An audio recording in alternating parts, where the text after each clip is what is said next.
Mes chers frères et sœurs, paix et bien dans le nom de notre Seigneur Jésus-Christ. Une seule chose, je nous propose aujourd'hui pour notre méditation, qui t'a dit que Jésus revient bientôt. Dans l'évangile, Jésus annonce avec brutalité que le jour où le Fils de l'homme viendra, il y aura des grincements des dents. Comme cela s'est passé dans les jours de Noé, ainsi en sera-t-il dans le jour du Fils de l'homme. On mangeait, on buvait, on prenait femme, on prenait mari, jusqu'au jour où Noé entra dans l'arche et où survint le déluge qui les fit tous périr. Cela se passera de la même manière le jour où le Fils de l'homme se révélera. Pour comprendre l'essence d'une telle parole, il faut la situer dans son contexte dénoncé. Saint Luc nous dit dès le début que Jésus s'adressait aux disciples. C'est un détail très important.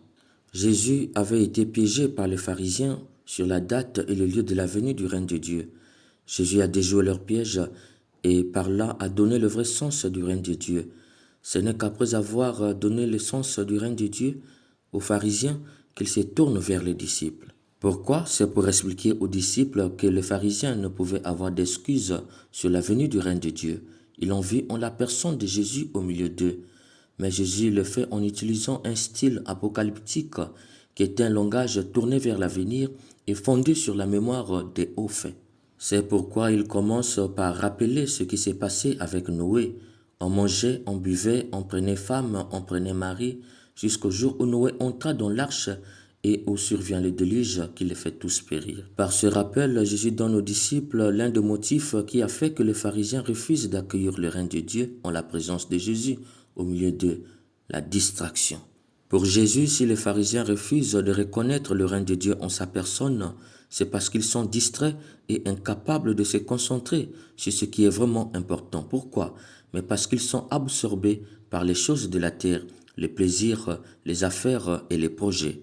En ajoutant, il en est de même dans les jours de Lot. On mangeait, on buvait, on achetait, on vendait, on plantait, on bâtissait. Jésus donne un deuxième motif qui a fait que les pharisiens refusent de reconnaître le règne de Dieu en sa personne. La femme de Lot, son cœur était encore attaché aux choses que le feu brûlait. Son trésor était dans le passé, c'est pourquoi son cœur y était.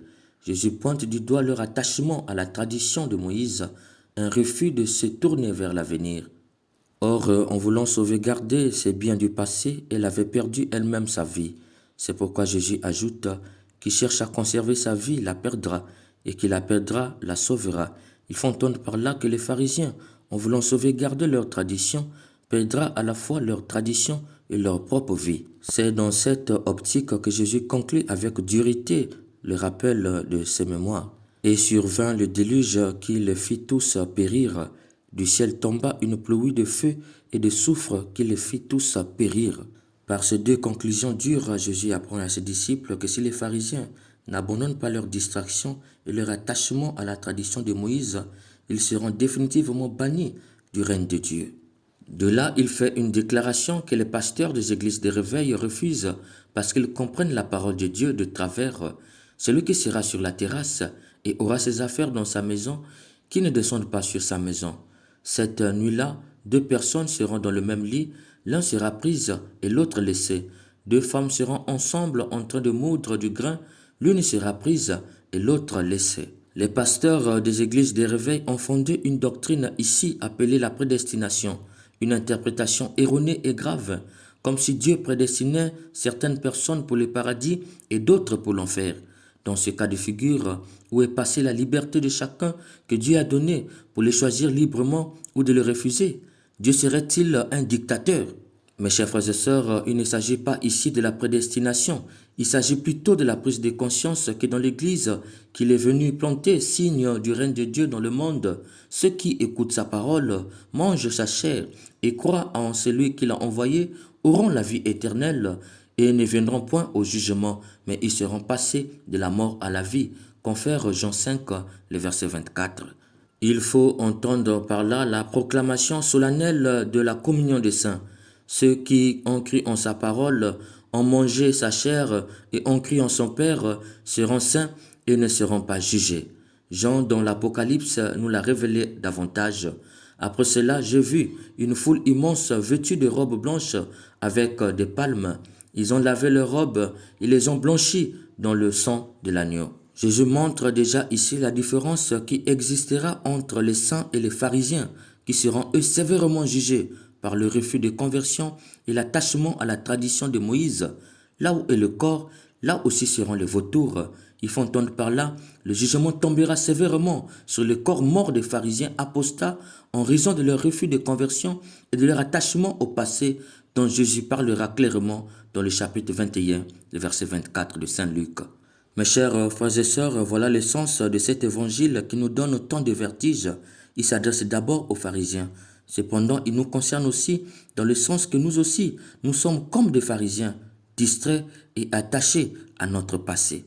Aujourd'hui, plus que jamais, nous sommes distraits par les choses de la terre. La recherche du plaisir, c'est ma vie, je fais d'elle ce que je veux. Les affaires nous distraient. Je n'ai pas le temps de venir à la messe, de prier en famille avec mes enfants. Les projets, on réfléchit sur notre avenir, mais on exclut Dieu dans cet avenir. Les bars, les boîtes de nuit, les voyages nous font croire que Dieu n'existe plus, que sa parole est inefficace. Son corps est une simple nourriture. Avec l'avènement de l'Internet, le téléphone nous éloigne des gens proches, distraits à leurs cris. On est sur les réseaux sociaux dans l'unique but de rechercher ce qui distrait. Aujourd'hui, plus que jamais, nous sommes attachés à nos traditions qui ne favorisent pas la vie. Nous sommes attachés à notre passé personnel. Tel m'a fait ci, tel m'a fait cela, ce qui montre qu'on n'a rien compris sur le pardon, la miséricorde et la réconciliation que Dieu nous demande par son Fils Jésus-Christ. C'est pourquoi, comme les pharisiens, Jésus nous avertit, si nous ne voulons pas être définitivement exclus de son royaume, c'est maintenant qu'il faut sortir de la distraction et de l'attachement à notre passé. Sinon, là où sera nos corps, là aussi seront les vautours.